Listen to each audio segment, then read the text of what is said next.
Shauna Pratt is scheduled to be inside a Sequoia County courtroom for a hearing on Wednesday. Pratt is accused of selling drugs to a man who overdosed inside her home. Pratt and her attorney are not commenting about the pending case, but the sister of the man who died says she thinks murder is the right charge. He loved everybody he came in contact with. He went through a lot of things in his life. Joshua Choate was 30 years old when he died. I don't know for sure what age he started, but he was in drug court for the past 2 years. He was doing really well. He recently had lost his son, 5 months old, just 3 weeks before he passed. Angel Choate says her brother's son died from SIDS, and she never thought Joshua would die next. I am still in disbelief a lot of the times. You know, me having to be the one to reach out and tell my parents about it after the police informed me was very hard. That was the hardest phone call I've ever made. According to the probable cause affidavit, on April 7th, Sallisaw police were called to this house for a possible fentanyl overdose. Choate was found inside, unresponsive. He died at the hospital. The medical examiner lists his probable cause of death as fentanyl toxicity. Court records say police found methamphetamine inside the house that belonged to Shauna Pratt. The probable cause affidavit says one person who was also there told police that Pratt sold Choate half a fentanyl pill for $10 and that Pratt gave Choate Narcan when he collapsed. Now, Pratt is charged with drug trafficking and first-degree murder for Choate's death. He was a human being. He was a person. He had a family. He had friends. It's shocking. I mean, every day I read medical examiners' reports, and more so I'm reading fentanyl death, methamphetamine death, or the mixture of fentanyl and methamphetamine.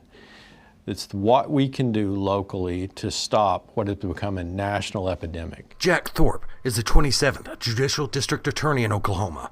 He says investigators are working every fatal overdose case as a homicide. I mean, I am desperate to stop these overdose deaths.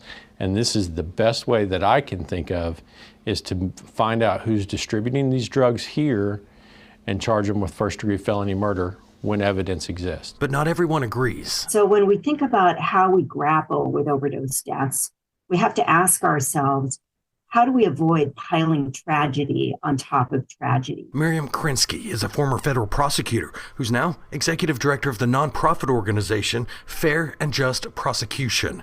Their website says they're working to redefine prosecutions and end mass incarceration. Krinsky says charging people connected to overdose deaths could make someone think twice about reaching out for help. The way to better save lives, the way to impact and help individuals who are struggling with substance use disorders is not to further criminalize and pile penalties on top of penalties, but to try to encourage people to seek help, to look to embrace things like Good Samaritan laws, and not to turn another tragedy into a criminalization of someone who simply happened to be in the presence of an individual using drugs and provided the drugs to the individual, perhaps because of their own addiction that they're struggling with. I think it is absolutely fair, because the distribution of controlled drugs, these Schedule I, Schedule II narcotics like fentanyl or methamphetamine, those are inherently dangerous drugs.